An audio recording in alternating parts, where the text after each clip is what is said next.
around his head. Come on. If you are watching this video, it means that the charges against me were finally dropped. I know, it's only been like 4 months. It's going on 5. Oh my God. It is going on 5. It's like half the year. You're right?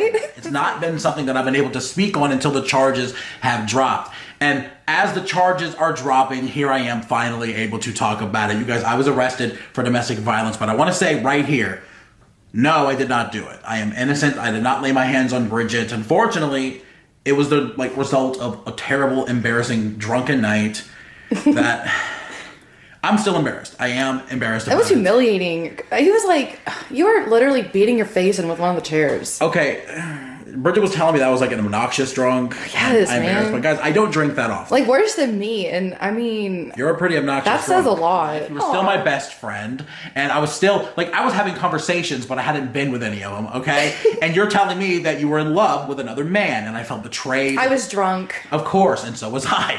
So my first gut reaction was to pick up we're outside in the back porch. I pick up a chair and I start I don't know if I'm being a wrestler. I start hitting myself in the face with a chair, and I throw that, and then I take an end table and I throw that, and it shatters, and at that point I start screaming in Bridget's face. I was like, "Why are you doing this to me?" I humiliated myself. I go inside. Man, I felt like you said more.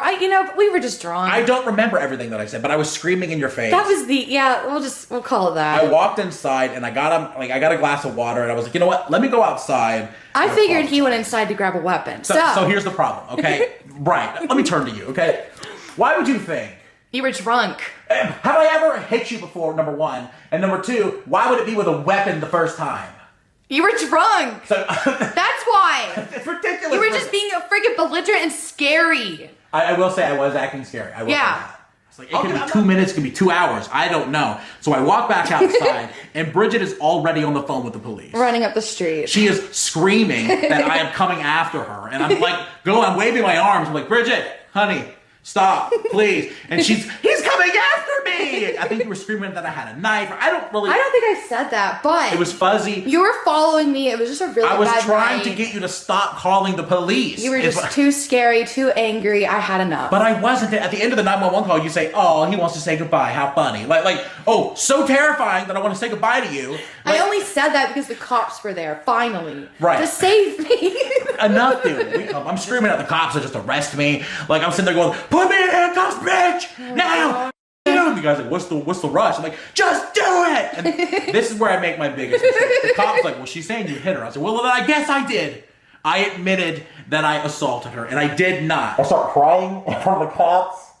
I started crying in front of the cops. I go, she's in love with another man. Oh my God. I don't know. When you're drunk, you don't make the right decisions. And in my head at the time, I thought, if Bridget doesn't want me here, then I won't be here. I'll go to jail.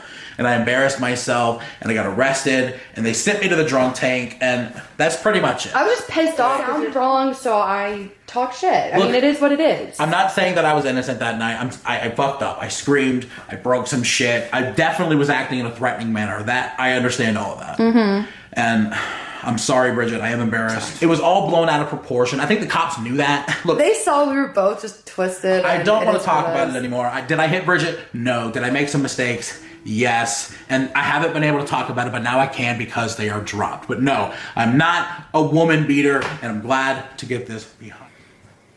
She told me she had been cheating on me, and I snapped, and I broke a bunch of shit, and I screamed in her face. But I did not put my hands on her. But I did scare her. I did make her think that I could, which I don't even like the perception of her when I'm drunk that I could. And I scared her enough to think that I was going into the house, and she didn't know what I was going to do. And she just wanted me out of the house. That's as simple as it gets. She was afraid what I was going to do because we were both drunken. And she made a mistake by calling and saying that I put my hands on her. And I made a mistake by flipping out and things that I said to the police. And it was just this storm of it was just a sad storm. And I'm just glad that it's over with. I'm glad that I can finally tell you guys what actually happened and just say thank you for the support.